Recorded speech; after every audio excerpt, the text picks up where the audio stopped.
नमस्कार, मैं अभिषेक राज। Easy way coaching में आप सभी का स्वागत है। दोस्तों, 22,195 पदों पे रेलवे ग्रुप डी की तरफ से भर्ती निकाली गई। इसमें आप ध्यान से देखिएगा तो केवल और केवल ये पॉइंट्समैन वाला जो पद है, यही केवल नॉन टेक्निकल पद है और यहाँ पे 10th पास वाले अप्लाई कर सकते हैं। होना ऐसा चाहिए।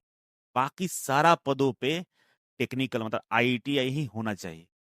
ठीक है, क्योंकि आप देखिए लाइन से सब टेक्निकल पद है।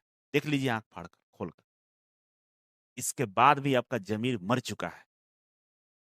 अगर आप IITI के डायरेक्टर हैं, IITI के यूट्यूब चैनल चलाते हैं, आप कुछ भी IITI के संबंध में करते हैं, तो आप समझ लिए कि आपके अंदर जमीर मर चुका है। इतनी बड़ी लड़ाई हमने लड़ा और हम जीतने वाले थे, लेकिन जिस तरह से आप लोगों ने फुट डालने का काम किया, हमारे एनर्जी को रोकने का काम किया, आप हमारे रास्ते के कांटे बन के निकले, इस वजह से हम इस लड़ाई को जीते जीते हार के करीब पहुंच गए।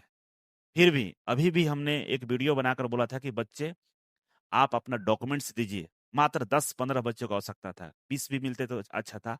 सुप्रीम कोर्ट में हम चाह रहे थे, क्योंकि बहुत बड़े बड़े वकीलों से, बड़े जो न्यायविद हैं, उनसे मैंने चर्चा किया। सब लोगों ने बताया कि भाई बिल्कुल ही गलत है और इस पे तो कई सारे फैसले आए हुए हैं। पटना हाई कोर्ट का फैसला है, दो बार फैसला हुआ। पैरा मेडिकल में दिया था, टीचर्स वाला में दिया था कि भाई हायर क्वालिफिकेशन अलाउड नहीं कर सकते वहां पे जहां पे मिनिमम क्वालिफिकेशन की जिक्र है। लेकिन होता क्या है ना कि गुलाम, मानसिक रूप से गुलाम है हम। हमको डर लगता है, हमको दिल्ली जाने में समस्या है। घर बैठे आराम से सब हो जाए, नौकरी भी घर बैठे। तो जिस देश के, जिस समाज के लोगों की चेतना मर जाती है ना, तो फिर दूसरा आपको ऊपर राज करता है, आपको गुलाम बनाकर अपनी उंगलियों पर नचाता है। अभी IITI पूरा तरह से गुलाम हो चुका है।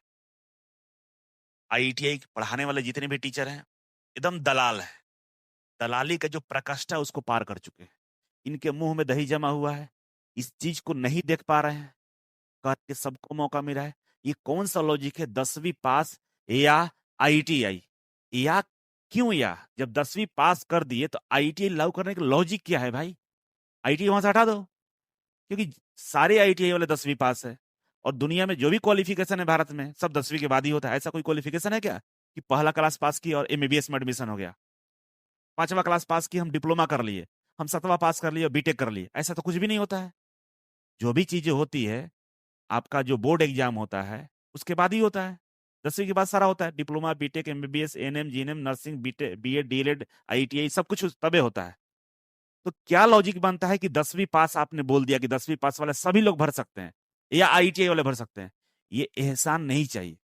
ये एहसान नहीं चाहिए कि ये IITI वाले भरे। हटा दीजिए, उसके बावजूद भी हम भरेंगे फॉर्म, क्योंकि हम 10वीं पास हैं।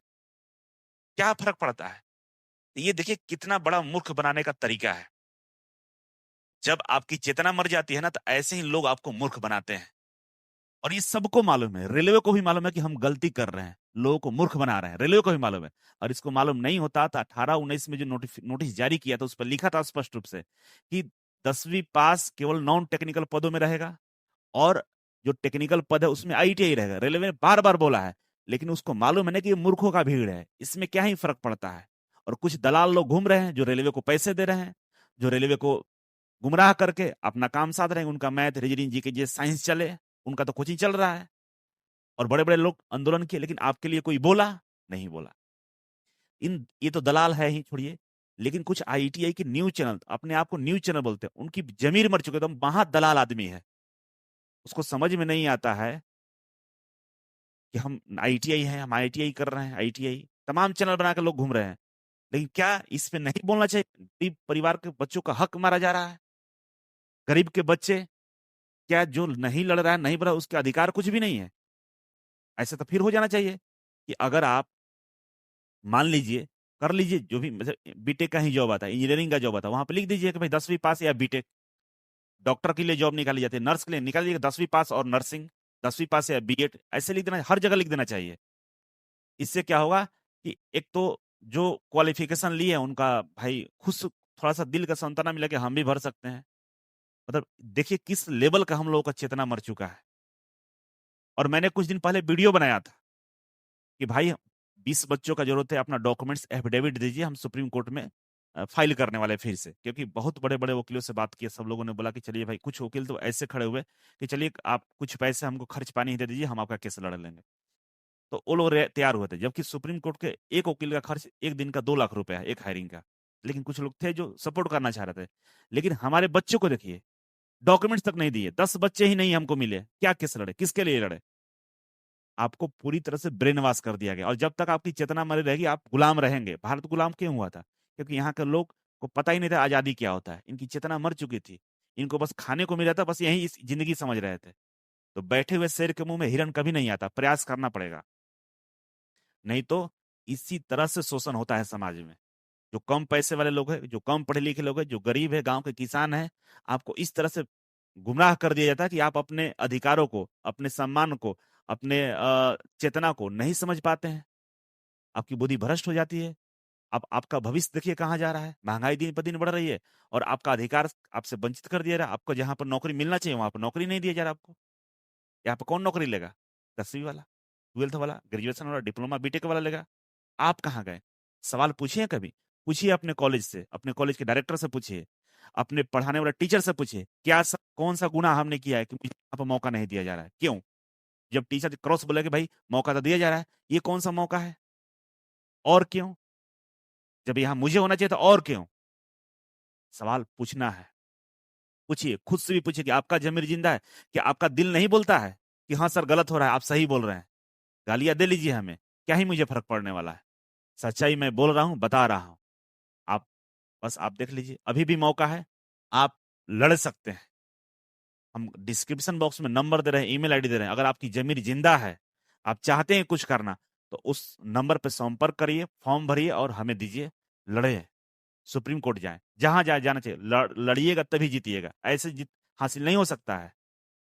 बाकी आप देख लीजिए, आपकी मर्जी। और पूरे देश के 12,000 आईटीआई के डायरेक्टर, प्रिंसिपल, टीचर्स, सबसे मैं अपील करता हूँ, यूट्यूब चलाने वाले लोगों से अपील करता हूँ कि कम से कम अपनी जमीर को जिंदा रखिए, चेतना को मत मार दीजिए। बच्चे हैं, नहीं समझ पा रहे, आप तो समझदार हैं, आप तो पढ़े लिखे हैं, इनके साथ आप तो खड़े हो सकते हैं। कौन खड़ा होगा? जब हम ही नहीं खड़े होंगे तो कौन खड़ा होगा? आप बताइए।